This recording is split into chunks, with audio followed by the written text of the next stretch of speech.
देश न्यूज में आपका स्वागत है। मैं हूं आपके साथ धर्मिष्ठा और आप देख रहे हैं हमारा खास कार्यक्रम प्राइम डिबेट। निर्वाचन आयोग ने लोकसभा चुनाव की तारीखों का ऐलान कर दिया है। देश में 7 चरण में लोकसभा चुनाव होंगे और 4 जून को मतगणना होगी। चुनाव की घोषणा के साथ ही प्रदेश में चुनाव आचार संहिता लागू हो गई है। नजर इस बात पर है कि मध्य प्रदेश की 29 सीटों के लिए कितने चरण में चुनाव होगा। 2019 के लोकसभा चुनाव में 4 चरणों में चुनाव हुआ था और मध्य प्रदेश में इस बार 5,63,40,064 मतदाता अपने मताधिकार का इस्तेमाल करेंगे। 2019 के चुनाव में बीजेपी ने 28 सीटों पर जीत दर्ज की थी, जबकि कांग्रेस से एकमात्र छिंदवाड़ा सीट पर सिमट गई थी। इस बार चुनाव की घोषणा से पहले ही भाजपा ने सभी 29 सीटों के लिए अपने प्रत्याशी घोषित कर दिए, जबकि कांग्रेस ने 10 उम्मीदवारों की लिस्ट जारी कर दी है। अब इस विषय पर विस्तृत चर्चा के लिए हमारे साथ मेहमान जुड़ चुके हैं और मेहमानों से आपका परिचय करवा दें। हमारे साथ शिवम शुक्ला जी जुड़े हैं, भाजपा प्रवक्ता। हर्ष जैन जी हमारे साथ जुड़े हैं, कांग्रेस प्रवक्ता। रमाकांत पटेल जी हमारे साथ जुड़े हैं, आप प्रवक्ता। और राजनीतिक विश्लेषक हमारे साथ हैं डॉक्टर शिशिर उपाध्याय जी। आप सभी का देश न्यूज में बहुत बहुत स्वागत है। सबसे पहले शिशिर जी, शुरुआत आप ही से करूंगी। आचार संहिता लागू हो चुकी है, भारतीय जनता पार्टी अपने प्रत्याशियों का ऐलान कर चुकी है। कांग्रेस पार्टी ने 10 सीटों पर अपने प्रत्याशियों का ऐलान किया है और बाकी सीटों पर अभी भी इंतजार है। सबसे पहले तो देशवासियों को इस जो लोकतंत्र का सबसे महत्वपूर्ण महापर्व है उसकी बहुत बहुत बधाई, क्योंकि उसकी डेट आ गई है, तिथि आ गई है। आज 7 चरणों में देश भर में जो मतदान होगा और उस मतदान के लिए आज जिस तरीके से मुख्य निर्वाचन आयुक्त राजीव कुमार जी ने पूरा सब बताया किस तरह से होगा, यह मान के चलते हैं कि इस लोकतंत्र के इस पावन पर्व पर कार्यकर्ता और आम मतदाता इसकी जिम्मेदारी है कि एक अच्छी सरकार चुने। और अच्छी सरकार चुनने का उद्देश्य भी सिर्फ ये होता है कि जो देश को आगे बढ़ाए, देश की प्रतिष्ठा मान सम्मान को आगे बढ़ाए। और इसमें जिस तरह से आपने बताया, जैसा मैंने राजीव कुमार जी की प्रेस कॉन्फ्रेंस सुनी थी, उसमें देश भर में जितने मतदाता हैं, मध्य प्रदेश में आपने जो आंकड़ा बताया, ये सबसे इम्पॉर्टेंट है कि आचार संहिता लगने के साथ अब मतदाता की ये जिम्मेदारी भी हो गई है कि वो कम से कम जो जिस तरीके से घर बैठ जाते हैं, जिस तरीके से मतदान नहीं करते हैं, कम से कम मतदान करना चाहिए। और एक बात और धर्मिष्ठा जी, आपने जो भारतीय जनता पार्टी ने 29 के 29 जो डिक्लेयर कर दिए हैं, इस पर मेरा ये मानना था कि भारतीय जनता पार्टी हर चुनाव के साथ ही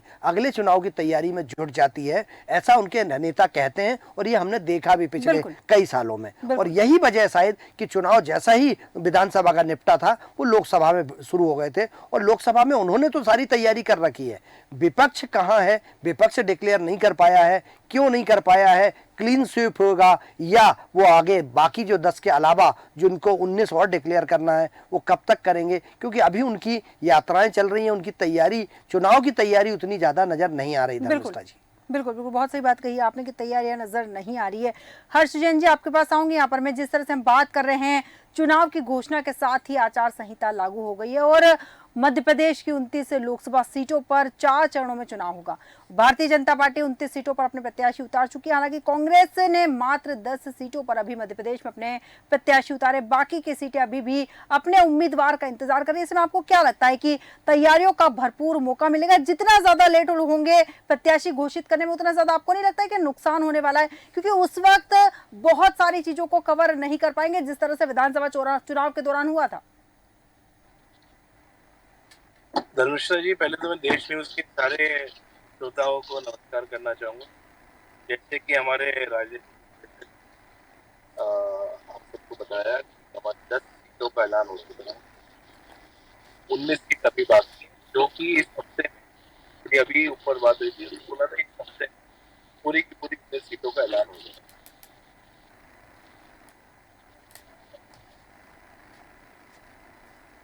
हेलो जी हर्ष जी, आपकी आवाज आ पा रही है? हेलो हर्ष जी, मैं बोलना चाह रहा हूँ कि पूरी की पूरी 29 सीट इस हफ्ते में जी। ठीक है हर्ष जी, पुनः आऊंगी आपके पास में। शिवम जी, आपके पास आऊंगी। यहाँ पर मैं जिस तरह से 29 लोकसभा सीटों पर 4 चरणों में चुनाव होगा, ऐसे में भारतीय जनता पार्टी अपने उम्मीदवार मैदान में उतार चुकी है, तो तस्वीर साफ है। भारतीय जनता पार्टी की ओर से अब 29 के 29 उम्मीदवार जो हैं मैदान में उतर सकते हैं, जनता के पास जा सकते हैं, अपनी बातें लेकर, अपनी स्कीम लेकर, अपनी योजनाएं लेकर, या अब तक जो भारतीय जनता पार्टी ने किया है वो सारी चीजें लेकर जनता के सामने जा रख सकते हैं। ऐसे में कांग्रेस ने मात्र 10 सीटों पर प्रत्याशी उतारे और बाकी पर इंतजार है। आपको क्या लगता है, बाकी सीटों पर आप भी विपक्ष की तलाश कर रहे हैं, क्योंकि आपको भी अभी नहीं पता कि आपके विरोध में कौन है? क्योंकि हमारे विरोध में कौन है यह तो हमें मतलब नहीं है। भारतीय जनता पार्टी पूरी तरीके से इन चुनावों में एक ध्येय के साथ कर रही है।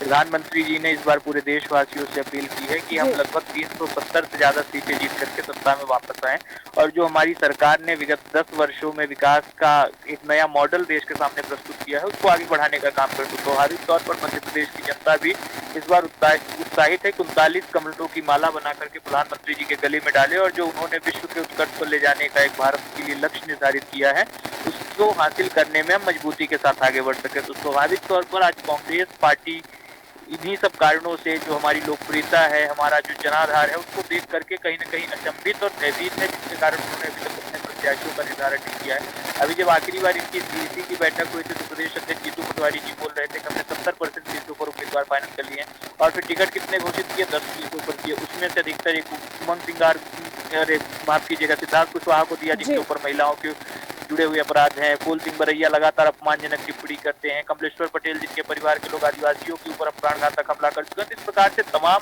दागी और बागी प्रत्याशी कांग्रेस की सूची में देखने को मिले। तो स्वाभाविक तौर पर एक विपक्ष के रूप में जो शुचिता होनी चाहिए, इस प्रकार का संगठन कौशल होना चाहिए, वो तमाम चीजें कांग्रेस के भीतर आज दिखाई नहीं पड़ती हैं, और यही कारण है कि मतलब आप ये कहना चाह रहे हैं कि शिवम जी आपको मजबूत विपक्ष नहीं मिल पा रहा है?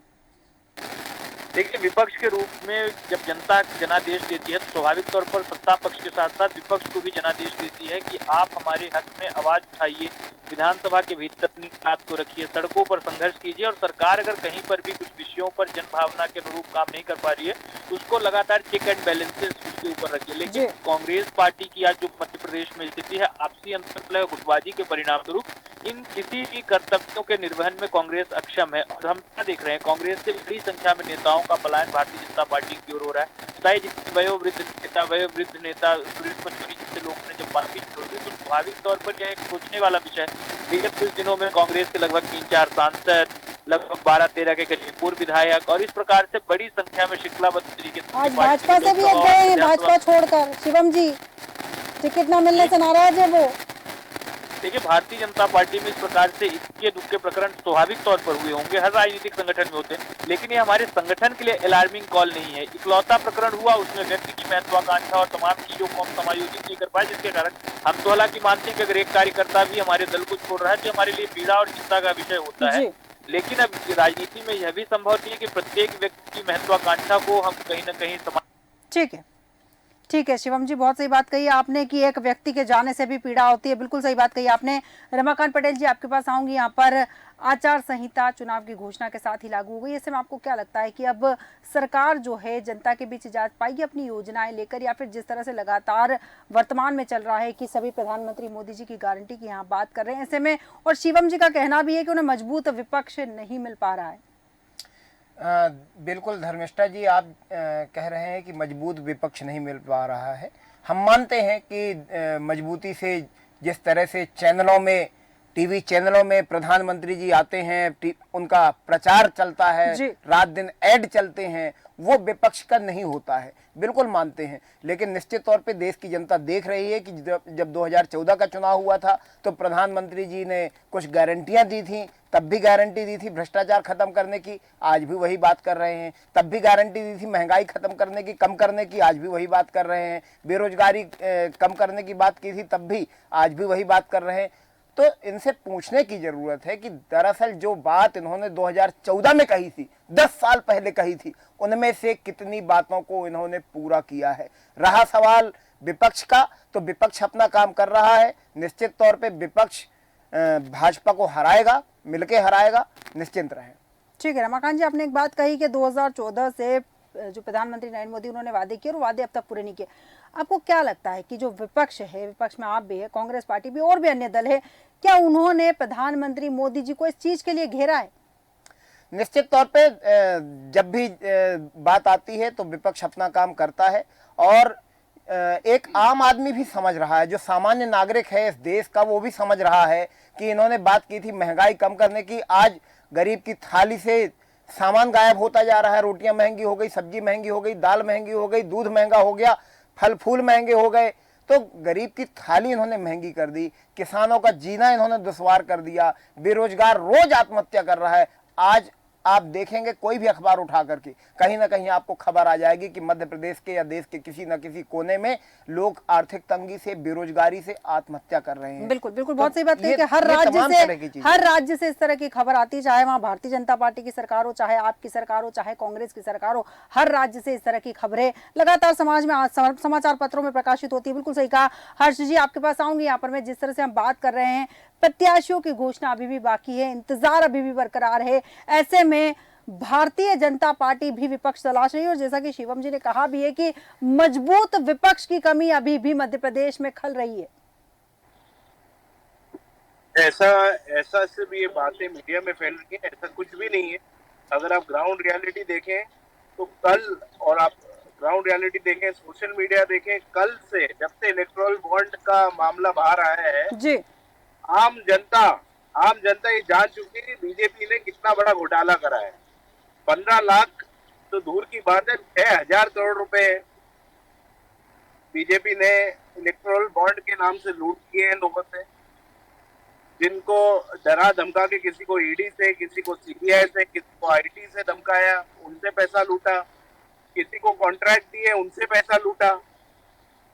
हर चीज में बीजेपी सिर्फ लूट मचा के रखी है और इलेक्टोरल बॉन्ड उनने एक ऑफिशियल तरीका निकाल दिया है वसूली करने का। ठीक है हर्ष जी, ये जो भ्रष्टाचार की आप यहाँ बात कर रहे हैं, भ्रष्टाचार हुआ, ठीक है, मान लिया कि भ्रष्टाचार, और भारतीय जनता पार्टी ने क्या सबको डरा धमका के पैसे लूट लिए, तो ये बात आपको भी अभी पता चली है? इतने समय से कांग्रेस पार्टी को ये बात नहीं पता थी? 2019 से राहुल गांधी जी इलेक्टोरल बॉन्ड जब से इंट्रोड्यूस हुए थे उस दिन से बोले जा रहे थे।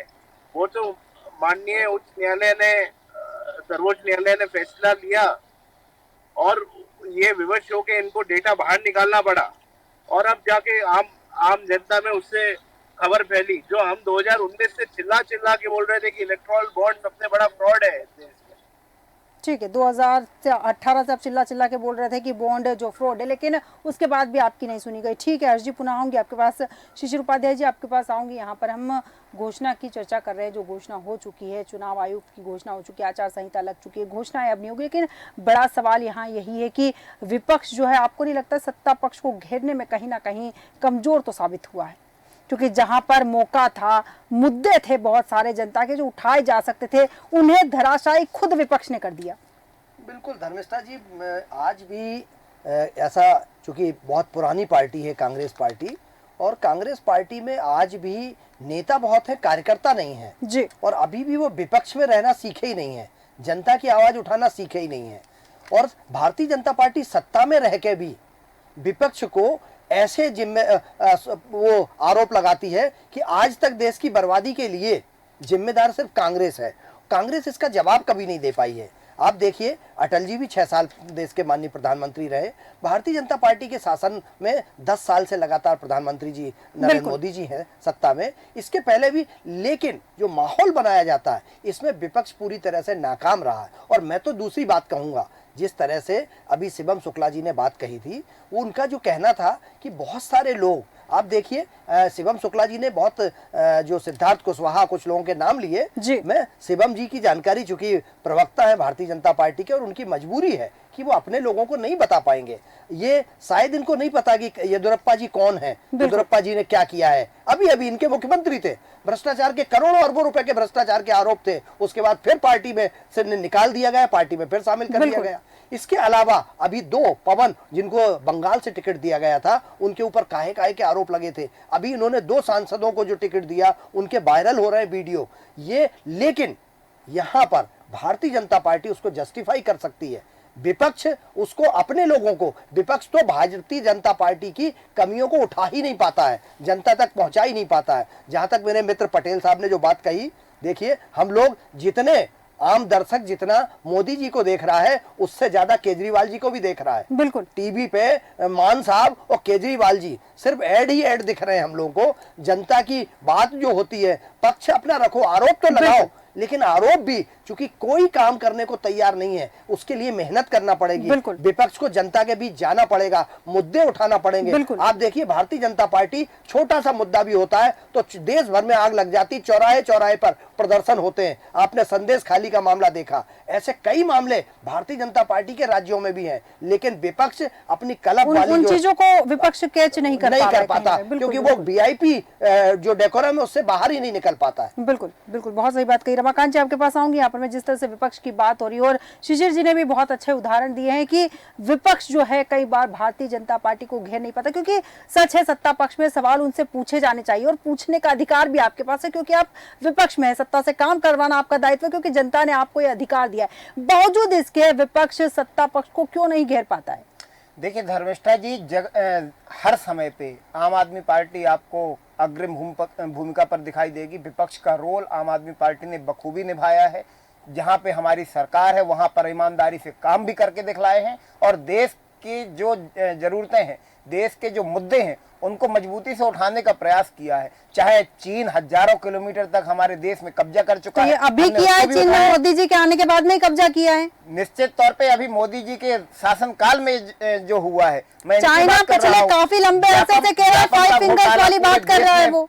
पूरे देश में बदनाम किया मध्य प्रदेश की सरकार को, भारतीय जनता पार्टी की सरकार को। पटवारी भर्ती के घोटाले ने बदनाम किया, सड़क नाली पुल पुलिया कारम डैम जैसे घोटालों ने देश में मध्य प्रदेश का नाम शर्मसार किया है। तो लगातार आम आदमी पार्टी तो अपना काम कर ही रही है। यही आरोप भारतीय जनता पार्टी आम आदमी पार्टी पर भी लगाती है। रमाकांत जी, यही आरोप भारतीय जनता पार्टी आम आदमी पार्टी पर भी लगाती है। देखिए केजरीवाल जी पे लगाए हैं। बिल्कुल धर्मिष्ठा जी, आरोप भारतीय जनता पार्टी इसलिए लगा रही है क्योंकि आरोप साबित नहीं कर पा रही है। आप देखिए तमाम जांच एजेंसियों के हजारों छापों के बाद आज तक एक नया पैसा आम आदमी पार्टी के किसी नेता से बरामद नहीं कर पाए हैं। बावजूद इसके तानाशाही से, गुंडागर्दी से, लोकतंत्र की हत्या करके आम आदमी पार्टी के नेताओं को इन्होंने जेल में डाल के रखा है। ये तो अदालत पे आरोप लगा रहे हैं आप। अदालत जमानत क्यों, आप कोर्ट क्यों नहीं जाते हैं? जमानत क्यों नहीं हो रही उनकी? अभी अभी अभी अभी अभी केस ट्रायल पे आया कहाँ है? अभी कोर्ट की सुनवाई पे आया कहाँ है?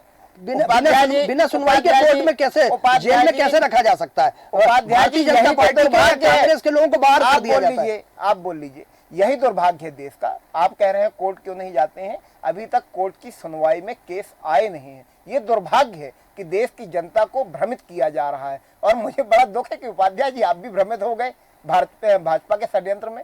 तो भारतीय जनता पार्टी ने इतना बदनाम किया है आम आदमी पार्टी के नेताओं को। नहीं, मेरा सुप्रीम कोर्ट पे आरोप न लगाए, ये कि मेरा कहना था माननीय सुप्रीम कोर्ट, क्योंकि वो जमानत, वो 2 साल से अगर जेल में है जी, तो सिर्फ क्यों जेल में है? अभी तक आम आदमी पार्टी के किसी नेता का केस सुनवाई में लिया ही नहीं गया है, अभी तक सुनवाई में नहीं आया है। ये लोकसभा चुनाव के लिए पेंडिंग रखा गया था कि लोकसभा चुनाव तक आम आदमी पार्टी को खूब बदनाम कर दो। और हमें विश्वास है, सर्वोच्च न्यायालय पे, न्यायपालिका पे हमको भरोसा है कि न्यायपालिका से सही निर्णय आएगा, दूध का दूध पानी का पानी होगा। आम आदमी पार्टी के सभी नेता बाइज्जत बरी होंगे। बहुत अच्छी बात है रमाकांत जी, जैसा कि आपने कहा कि आपको माननीय न्यायालय पर भरोसा है, तो फिर इंतजार करिए। कहते भी हैं कि न्याय चाहे मिले, देर से मिले, लेकिन मिलता न्याय है, इंसाफ होता ही है, सच की हमेशा जीत होती है, बिल्कुल कहा भी गया है ये। शिवम शुक्ला जी आपके पास आऊंगी। यहाँ पर जिस तरह से चर्चा चल रही है कि भारतीय जनता पार्टी, जैसे कि आपने कहा कि आपको मजबूत विपक्ष नहीं मिलता है, लेकिन जो विपक्ष है उसका कहना है कि वो मजबूती के साथ मैदान में, लेकिन भारतीय जनता पार्टी जो है लोगों को बरगला देती है।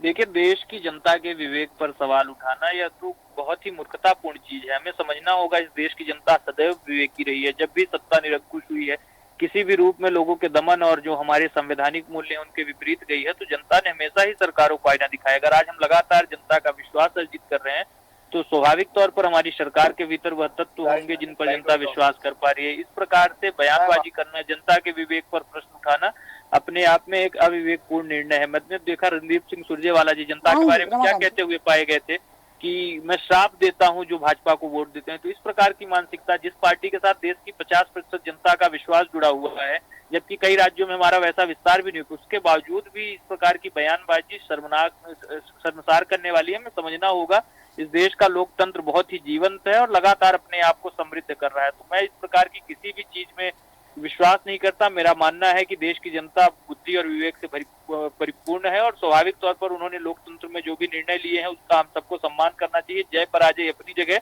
लेकिन अगर कांग्रेस पार्टी को वास्तव में राजनीति करनी है तो उनको जनता के साथ जुड़ने का प्रयास करना चाहिए। इस प्रकार से अविवेकपूर्ण बातें करने से कोई असर नहीं होने वाला। ठीक है रमाकांत जी।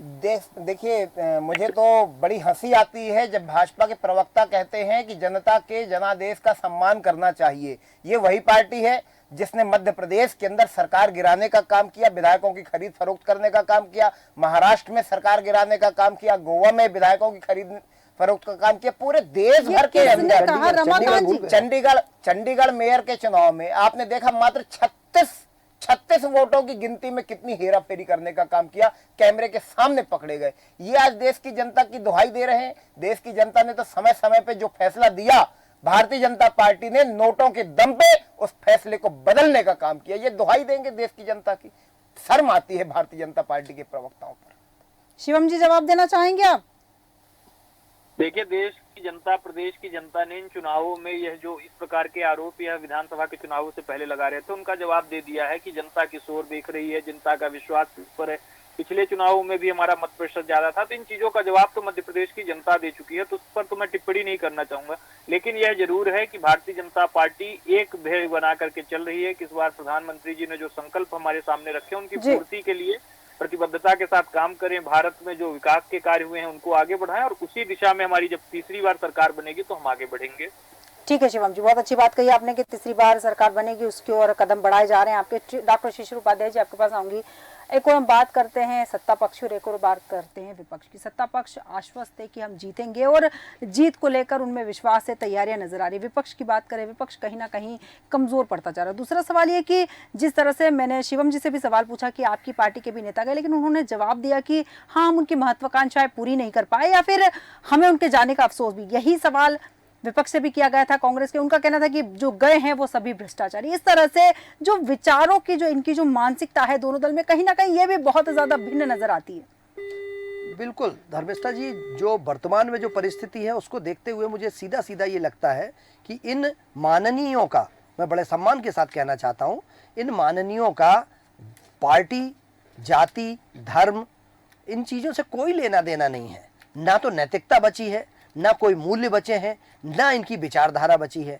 सिर्फ और सिर्फ सत्ता की मलाई खाने के लिए कौन कहाँ चला जाता है, कब कहाँ चला जाता है, सिर्फ यही बचा है। नहीं तो आप आश्चर्य करेंगे कि 2 बार स्टार प्रचारक रहे ज्योतिरादित्य सिंधिया को पानी पी पी के माननीय शिवराज सिंह चौहान जी कोसा करते थे, प्रभात झा जी कोसा करते थे, जयभान सिंह पवैया कोसा करते थे। वही ज्योतिरादित्य सिंधिया जी आज आंखों के तारे बने हुए हैं। उनकी विचारधारा रातों रात उनकी भी बदल गई और भारतीय जनता पार्टी की भी बदल गई। जिसको वो कहा करते थे कि ये अंग्रेजों के साथ के आदमी हैं, ये अंग्रेजों के गुलाम रहे, देश के खिलाफ सौदा किया और उनके साथ ये सरकार में आ गए। इसके साथ ही अभी जिनका नाम हमारे मित्र लोगों ने लिया, शिवम जी ने लिया, मेरा ये मानना था कि ऐसे लोगों को, जो लोग भी विचारधारा बदलते हैं लेकिन सत्ता की मजबूरी है, तत्काल इनको पदों पर नहीं बैठाना चाहिए। शिवम शुक्ला जैसे लोगों को मुख्य प्रवक्ता बना के स्टार प्रवक्ता बनाना चाहिए, लेकिन कांग्रेस से लाके लोगों को भारतीय जनता पार्टी में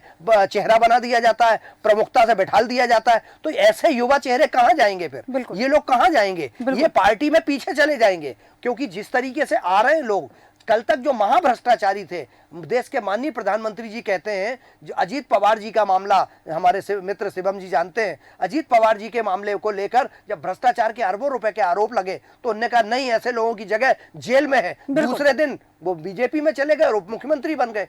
तो इससे जनता कहीं ना कहीं भ्रमित होती है। लेकिन आज भी आपका दूसरा सवाल जो था धर्मिष्ठा जी, आज भी विपक्ष पंगुर जैसा बना हुआ है, विपक्ष है ही नहीं सामने। आपको देश भर में विपक्ष अभी तक सत्ता की जो मुख्य प्रतिद्वंदिता है उससे कोसों दूर नजर आ रहा है। हम लोगों को ऐसा लगता है कि यह चुनाव भारतीय जनता पार्टी और भारतीय जनता पार्टी के साथ ही है। इसके अलावा विपक्ष दूर दूर तक नजर नहीं आ रहा है। बिल्कुल बिल्कुल, बहुत सही बात कही कि विपक्ष दूर दूर तक नजर नहीं आ रहा, जबकि जनता ने विपक्ष की भूमिका दी है। मतलब साफ है, बहुत बड़ी जिम्मेदारी दी अगर देखा जाए तो, क्योंकि सत्ता पक्ष से काम करवाने के लिए जनता ने विपक्ष को चुना है और विपक्ष यहाँ नाकामयाब नजर आता है। ऐसे में अगले चुनाव के समय जनता सोचती है कि जो विपक्ष की भूमिका नहीं निभा पा रहे वो सत्ता पक्ष की भूमिका क्या निभा पाएंगे। फिलहाल चूंकि समय का अभाव है, इसलिए चर्चा को यहीं विराम देंगे। शिवम शुक्ला जी, रमाकांत पटेल जी और डॉक्टर शिशिर उपाध्याय जी, बहुत बहुत धन्यवाद हमारे साथ चर्चा में बने रहने के लिए। चुनाव की घोषणा के साथ ही आचार संहिता लागू हो चुकी है। 29 लोकसभा सीटों पर 4 चरणों में चुनाव होगा और 4 जून को उसकी काउंटिंग होगी। अब देखना दिलचस्प होगा कि अब मैदान में क्या होने वाला है, क्योंकि तस्वीरें साफ हो चुकी है। अब देखना दिलचस्प यह भी होगा कि कांग्रेस बची हुई सीटों पर प्रत्याशियों का ऐलान कब करती है। हमारे आज के खास कार्यक्रम में इतना ही। बने रहिए देश न्यूज के साथ।